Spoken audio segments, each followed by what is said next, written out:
feeling or recognition we all have, and we were born with that. It was not learned or acquired or inculcated in schools, but this is innate.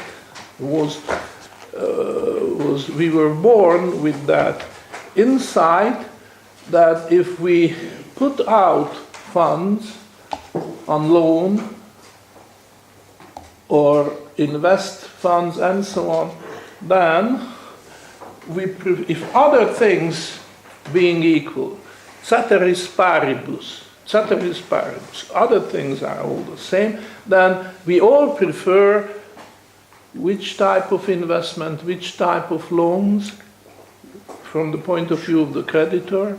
Short. And that's very logical. I already pointed out. Why? Because if we put out funds for a shorter period, then the funds are at risk for a shorter period, which means that the risks are reduced. Whereas if we put out funds for a longer period, then the funds are at risk for a longer time. During a longer period of time, more untoward developments could happen, which would result in more losses. So this is a natural human condition. We are all mortal, and we know it. And perhaps if we were immortal like the Olympian gods, it would be different, but there's no point speculating on that. What would happen if we were immortal? We are mortal, period. That's a fact we all have to accept. And because of this, we have a preference, a liquidity preference, which means we prefer the shorter term, other things equal. Because, for instance, if interest rates are higher for the longer term, that is no longer ceteris paribus. Then there is an extra force operating on us or on society, which may change the picture. But if all other things are the same, we prefer the shorter maturities when it comes to surveying all possible investments. Now, then there is a marginal liquidity preference. I'm not going to go through this because you all have it in before you. It's chapter 7, and you can read it. You can develop a very similar argument what we did for time preference, namely rank all the people, all the investors, according to their liquidity preference. But there are lots of different liquidity preferences. We are looking for the one which is decisive at this moment. And this particular liquidity preference belongs to the marginal investor. And the marginal investor's liquidity preference is what we call the marginal liquidity preference. So that's something should be familiar. We don't have to repeat this. And then you bring it and connect it with the yield curve and so on. And then the rise and fall of yield curve, something already discussed. The principle of liquidity preference is stating that if a saver is confronted with the choice between two bonds that are identical in every respect except for maturity, then he will choose the shorter maturity. That's missing, unfortunately. Okay, we have talked enough about that. Now, rather than keep talking on my part, I would like to invite my two observers who studied this also. So, who is going to start? Alex? Yeah, I mean, I can just do the historical version. To be fair, I'm not an expert on the sinking fund. I actually never took a deep look at it, but I have sort of come across it in everything I study. I've written a lot about the British in the 18th century and early 19th century, and specifically the British fiscus. So I'm sort of familiar with the whole thing, how the entire system worked. So in that respect, I know what I'm talking about. The two texts that I would refer to, the first one is Douglas North and Weingast. They wrote a paper in which they argued that it's basically, to put it simply, the institutions explain why people were willing to lend money to Great Britain during the 18th century. There's another text which is not as theoretical, but it's by a very good historian. His name is John Brewer. He wrote a book called Cities of Power, and I read this thing in my undergrad. And he explains that the reason the British became the new hegemon after the Spanish was that they were able to tax their people more effectively than the French. The only other country that could have ascended to become like a Western hegemon would have been France, but they had a very poor tax system, a very incredulous tax system, and you could sort of see it why this happened, because the French Revolution came at the end of the 18th century, sort of a sign of how bad the system was actually working in France. Now, what I know, I can't specifically address the sinking fund in the 18th century, but I know that what was important about the British fiscus in the 18th century is that they had a well-run bureaucracy. It was chained by Parliament, and this is one of the themes in classical liberal history, right? Is that in the Glorious Revolution, 1688, Parliament finally gets ascendancy in the political arena, and they're actually able to determine how much revenue the king can use and how much revenue the king can collect. So prior to this time, the king could arbitrarily tax and collect money from his population without consent. After 1688, there actually laws had to be passed by Parliament, and they could only tax the population based on what laws Parliament passed. To put it, and this is sort of one of these extra, I don't know how else to put it, barriers that prevented a tyrannical state from overtaxing its population. In France, for instance, the king would sell rights to tax the population to nobles. So he would raise money by going to a noble who lived, say, in the south of France and say, here, if you give me X amount of money, then you can tax this portion of the population for X amount of time. And of course he got money right away to wage whatever war he needed to immediately, but the system sort of broke down after a while because he'd sold the rights to tax the population after one point. Tax farming. Tax farming, exactly. The British didn't do this though. They had a much more efficient system for doing it. But that's just a small portion of the argument. In the grand scheme of things, the British were able to establish a system where they could raise money to finance, usually the 18th century is generally known for having a high number of wars relative to the 18th century, and one of the reasons the British succeeded is because they were able to finance these wars. One component of being able to finance these wars is by raising money through issuing government bonds. And one component of making government bonds sort of credible is by having a sinking fund. And that's how, and I know that it existed, but I can't give you the details of how much was in it, how the changes in the amount fluctuated over time. I just know that it did exist. Well, thank you very much. I'd like to make a point here regarding the English taxation system. At a certain point, and this is very critical in the history of finance, of government finance, is that previously the bankers used to loan money to the monarchs, the kings, the royal houses. And at a certain point, they switched this obligation from the king to the people. All right? Now, I don't know how that happened, but it certainly did happen. And then what happened is that because of the Napoleonic Wars, this is where the increase in the tax came in.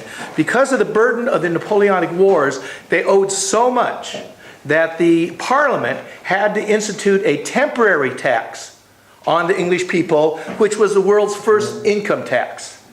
And like most temporary taxes, it stayed. All right? And the financing of the wars, the government financing of the wars was really brought about and developed by the Rothschilds at this time, because they were the experts in government financing, the government bonds. And so you had basically a threefold system whereby the whole population, the productivity of society itself, sat behind the obligation of the government, of whatever the government paid, which was a lot more better than just the whims of a monarch to pay or not to pay. Now you had the people on the hook to pay that government obligation. And then you had a tax on all the income of the people. Now, the truth is, you're right, that the English really had a very efficient tax system, far more efficient than the French.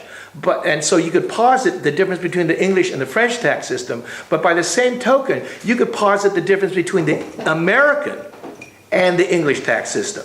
The Americans saw what the English were doing. The Americans, especially Jefferson, saw how the English taxed their people into perpetuity, as he put it. And so, although it was much more efficient, it was much more onerous. And that's where the American experiment was so very, very different. The American experiment put the people, the power to accept even taxation on the people themselves. The British had a stranglehold on it, and did quite well with it. If I can add to the discussion, in fact, there's a statistic that prior to, and this is by a guy named, I think, Edward Perkins. He's a historian of American colonial history. He's an economic historian. He claimed that prior to, I want to say 1764, when the British began collecting taxes for fighting the French and Indian War from 1756 to 1763, the Americans were taxed, I want to say about 2 to 3%, versus their British counterparts were taxed at approximately 20 to 25%. The justification for all these taxes that came after the French and Indian Wars were that, well, the Americans, we defended you from the French, now we're going to tax you. Now, even though they did have a relatively low tax burden prior to the Revolutionary War, after the Revolutionary War, the American government taxed its own people, I think in the bands of something between 10 and 15%. So they taxed themselves much more than they would have if they would have stayed under the British prior to the Revolutionary War. But that's not that important. I want to say something else about the sinking fund. I just did a little homework really quick, and actually Hamilton proposed a sinking fund as part of the plan to institute a first national bank. So there was an existence of a sinking fund. The only thing is the First National Bank had its own problems, and actually there's a sort of a brief panic in 1792, I was just reading it now beforehand, and where literally a lot of these bondholders went bankrupt because it was just like a brief boom and bust cycle. But I just want to sort of point out that a sinking fund was part of this plan to sort of justify issuing bonds by the American government right after it was created in 1789. I just wanted to point that out. Thank you. Thank you. I don't actually have that much to say on. It was marginal productivity of capital. No. But now's not the time for that. But I have to admit that I think that the principle of liquidity preference is one of J.M. Keynes's smartest observations, and it's hard to deny him that benefit. And remember when we went through the process of how the monetary system evolves when you have gold at the anchor and the various higher orders of credit. It's quite natural that it's quite easy to show that the spread for the higher order credits, the bid and ask spread for the higher order credits will be wider than in the lower order credits, lower order credit of the monetary system. And I think that you can only say, in as much as so far as a principle is concerned, that this is the only principle that you can say with confidence is correct.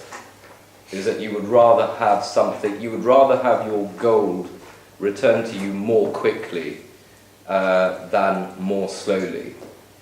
So that naturally means that there will be a marginally higher bid for ceteris paribus, for shorter term instruments than there are longer term instruments.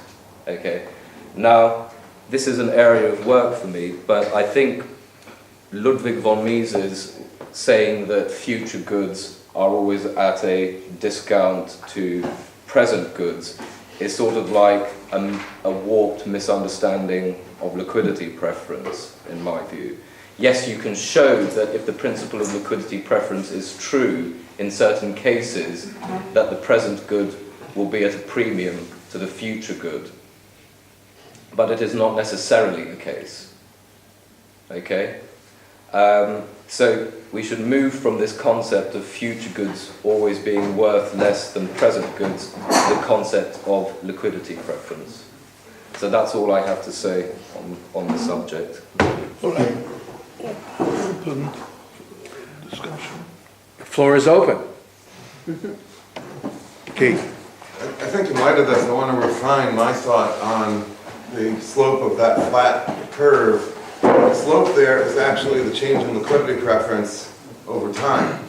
So it has to be positive because liquidity preference is real.